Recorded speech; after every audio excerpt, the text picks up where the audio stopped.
నువ్వు అర్హుడివే అని చెప్పి ఆలోచన చేసుకోమని చెప్పి చెప్తా ఉన్నా ఇదే స్పీకర్ కు. తప్పుడు మాటలు చెప్తూ ప్రజలను తప్పుడు దోమ పట్టించే కార్యక్రమంలో చంద్రబాబు నాయుడు గారితో పాటు చేతులు కలిపినందుకు స్పీకర్ కూడా తల పెంచుకోవాలి అని చెప్పి చెప్తా ఉన్నా.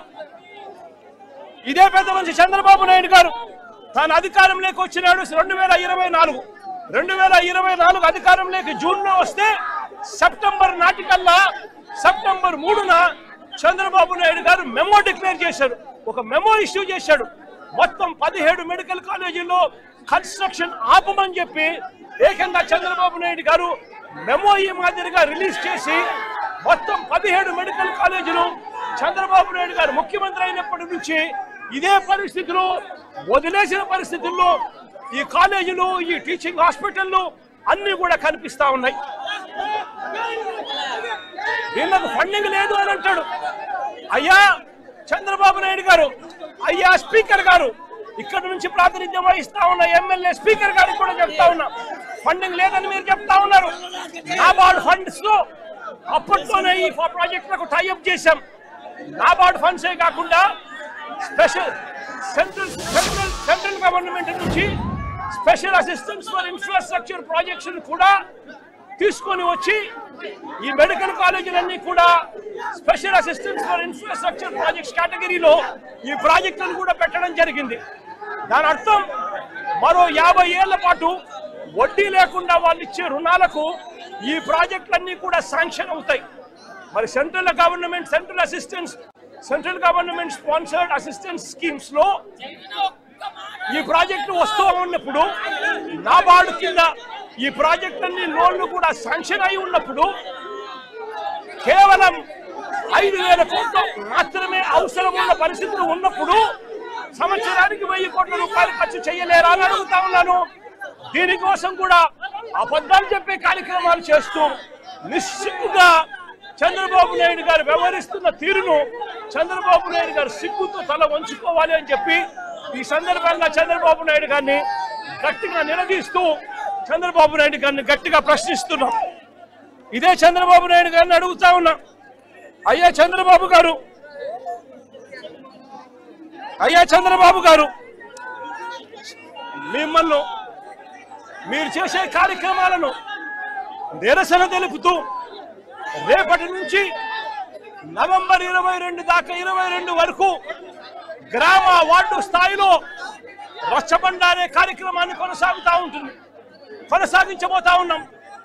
వార్డుల్లోనూ గ్రామాల్లోనూ చంద్రబాబు నాయుడు చేస్తా ఉన్న అన్యాయాలను, మెడికల్ కాలేజీలకు సంబంధించి జరుగుతా ఉన్న నష్టాన్ని ప్రజలకు వివరించడమే కాకుండా చంద్రబాబు నాయుడు గారు సూపర్ 6, సూపర్ 7 పేరుతో చేసిన మోసాలను కూడా ప్రజలకు వివరించే కార్యక్రమం ఈ రచ్చబండ ద్వారా చేస్తాం.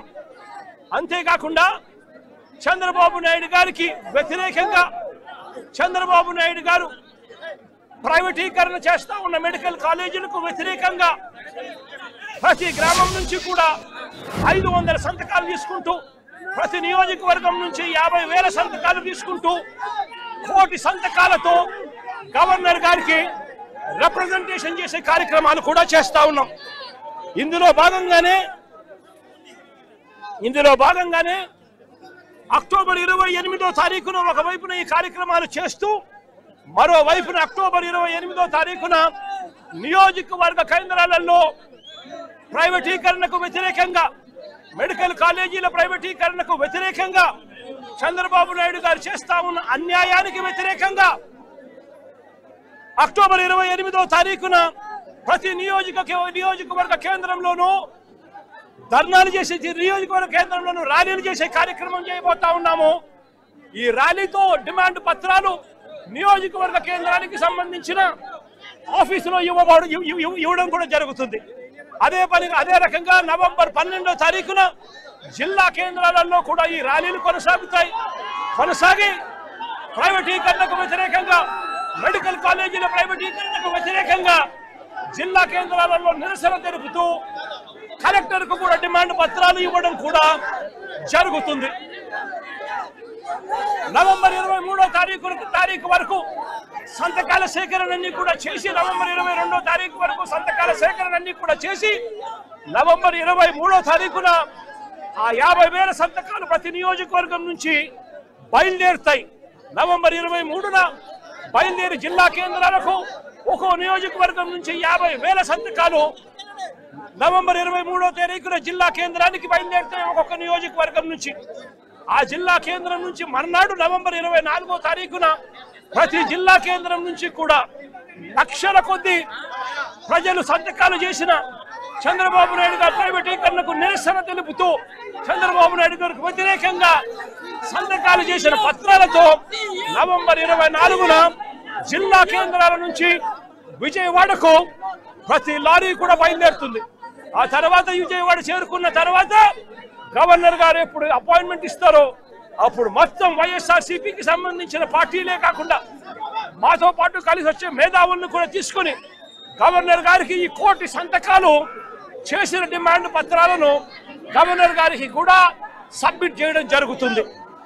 నేను అడుగుతా ఉన్నా ఇదే చంద్రబాబు నాయుడు గారిని, అయ్యా చంద్రబాబు, నీకు బుద్ధి జ్ఞానం ఏదైనా ఉండి పొద్దు పోయేదో ఉంటే నువ్వు చేస్తా ఉన్న ఈ అన్యాయాన్ని వెనక్కి తిరిగి దిద్దుబాటు చర్యలు తీసుకునే కార్యక్రమం చేపట్టకపోతే తీవ్రమైన పరిణామాలు ఉంటాయని చెప్పి చంద్రబాబు నాయుడు గారికి గట్టిగా నిలదీస్తూ చెప్తా ఉన్నాం. ఇవాళ చంద్రబాబు నాయుడు గారి పరిపాలన ఏ స్థాయిలో ఉంది అని అంటే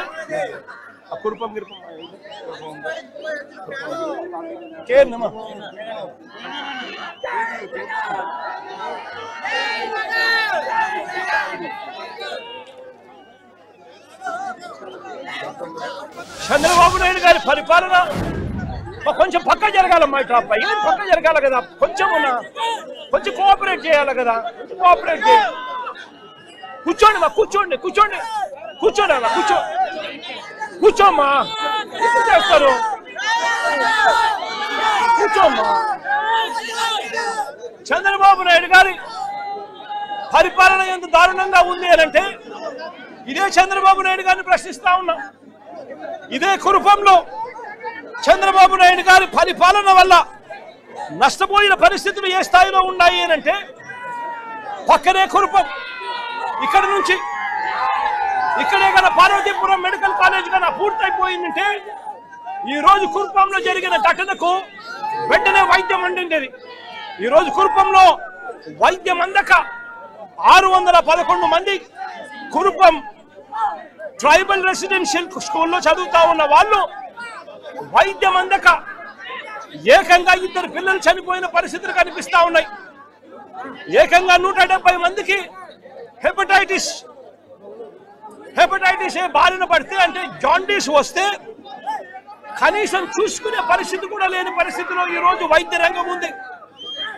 ఈరోజు వీళ్లకు సెప్టెంబర్ 10వ తారీఖున వీళ్ళకు జాండీస్ వచ్చినట్టుగా గుర్తిస్తే సెప్టెంబర్ 10వ తారీఖు నుంచి అక్టోబర్ 1 తారీఖు వరకు అంటే మధ్యలో 2 పిల్లలు చనిపోయిన తర్వాత అంజలి అనే పాప సెప్టెంబర్ 25వ తారీఖున చనిపోయింది. అక్టోబర్ 1వ తారీఖున కల్పన అనే పాప చనిపోయింది. 2 పిల్లలు చనిపోతే తప్పనిచ్చి కనీసం వీళ్ళు స్క్రీనింగ్ చేయాలన్న ఆలోచన కూడా వీళ్ళకి రాలా. చివరికి స్క్రీనింగ్ చేస్తే అక్టోబర్ 1వ తారీఖున కల్పన చనిపోయిన తర్వాత అంజలి అనే పాప చనిపోయిన తర్వాత స్క్రీనింగ్ అనే కార్యక్రమం చేస్తే 170 మందికి జాండీస్ వచ్చినట్టుగా నిర్ధారణ అయింది. నేను అడుగుతా ఉన్నా, చంద్రబాబు నాయుడు గారి హయాంలో హాస్పిటల్ల పరిస్థితి ఎంత దారుణంగా ఉంది, స్కూళ్ళ పరిస్థితి ఎంత దారుణంగా ఉంది అని చెప్పడానికి ఇది ఒక నిదర్శనం. 611 మంది చదువుకుంటా ఉన్న ఈ స్కూల్లో అక్కడ నాడు నేడు కార్యక్రమంలో ఆరో ప్లాంట్ పెట్టి ఆ ఆరో ప్లాంట్ కనీసం ఫిల్టర్లు మార్చాలన్న పరిస్థితి కూడా లేని పరిస్థితిలో చంద్రబాబు నాయుడు గారు ఉన్నారు అని అంటే ఆరో ప్లాంట్ ఉండి కూడా ఆ నీళ్లు కూడా కనీసం శుద్ధ నీళ్లు కూడా ఇవ్వలేని పరిస్థితిలో చంద్రబాబు నాయుడు గారు